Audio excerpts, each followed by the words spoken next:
তাৰমানে মই মদ খাই আছোঁ তাকো ডিউটি টাইমত ইহঁতে পনীৰক ছাৰ সোণৰ টুকুৰা বুলি ক'ব স্যাৰ আপুনি এবাৰ শুনি চাওকচোন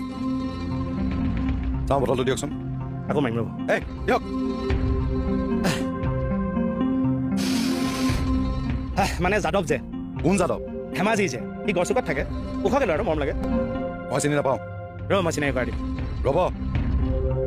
এই ক'লৈ গৈ আছে তাকে ধেমাজি যাদৱে মানে ৰহস্যটো কি ইয়াৰ সেইটোৱে মই কৈ আছোঁ বটলত তাৰ মানে যাদৱ কুমাৰ ৰ'বচোন দেই আপুনি বেছি ফাল্টু কথা কয় ফাল্টু কথা ভৰাল আপুনি মোক কওক এইটোত কি আছে সেইটোকে ক'ব বিচাৰি আছোঁ কি মানে ধেমাজি যাদৱে ক'লে কেইকেইটা চাৰিফালে কবি যদি আপুনি কিবা চিন্তা বা তেনেজাতীয় বস্তুৰ কোনো তেতিয়া আপোনাৰ ধৰক কোনো ধৰণৰ এইখিনিতো পাবলৈ নাপাব ন কিন্তু আমিতো থাকিম ন তেতিয়া কোনে ক'ব মইতো নক'ম এইখিনিতে ক'ব কি কৈ আছে আপুনি মোক ৰেচপেক্টো কৰে সি দেই যাদৱে